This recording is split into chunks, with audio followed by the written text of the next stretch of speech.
ডাকসু নির্বাচন ঘিরে ঢাকা বিশ্ববিদ্যালয়ের শিক্ষার্থীদের নতুন বার্তা দিয়েছেন ছাত্রদলের সাধারণ সম্পাদক নাসির উদ্দিন নাসির। তিনি বলেছেন, আসন্ন ডাকসু নির্বাচনে ভোট প্রদানের ক্ষেত্রে ঢাকা বিশ্ববিদ্যালয়ের রক্তাক্ত ইতিহাস এবং বাংলাদেশের গৌরবোজ্জ্বল স্বাধীনতা সংগ্রামে তাৎপর্য বিবেচনা করেই ভোট প্রদানের সিদ্ধান্ত নেওয়া উচিত। ছাত্রদল মনোনীত প্রার্থীরা ফ্যাসিবাদ বিরোধী গণ অভ্যুত্থানের সম্মুখ যোদ্ধা, শিক্ষার্থীদের অধিকার প্রশ্নে আপোষহীন।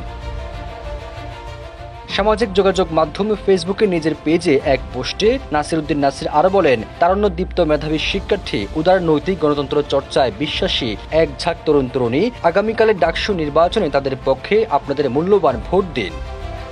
ওয়ালটন এখন দেশের সীমানা পেরিয়ে পৌঁছে গিয়েছে 50টিরও বেশি দেশে। ওয়ালটন, ঘরে ঘরে বিশ্বজুড়ে। ছাত্রদল ঢাকা বিশ্ববিদ্যালয়কে একটি মুক্ত, স্বাধীন ও গণতান্ত্রিক ক্যাম্পাস হিসেবে গড়ে তোলার ক্ষেত্রে প্রতিজ্ঞাবদ্ধ। একই সাথে গেস্ট রুম, গণরুম, হল দখল, জবরদস্তিমূলক রাজনৈতিক অপসংস্কৃতি নির্মূল করার শপথ নিয়েছে ছাত্রদল। শিক্ষার্থীদের অধিকার আদায়ের লক্ষ্যে ইতিমধ্যে সুনির্দিষ্ট ইশতেহার ঘোষণা করা হয়েছে বলেও জানায় নাসির। সবশেষ তিনি বলেন, ঢাকা বিশ্ববিদ্যালয়ের একাডেমিক এবং গবেষণা কার্যে মানোন্নয়ন, শিক্ষার্থীদের খাদ্য, আবাসন ও পরিবহন সমস্যা দূরীকরণ, ক্যারিয়ার উন্নয়ন, স্বাস্থ্য ও চিকিৎসার নিশ্চয়তা প্রদান করাই হচ্ছে আমাদের মূল উদ্দেশ্য।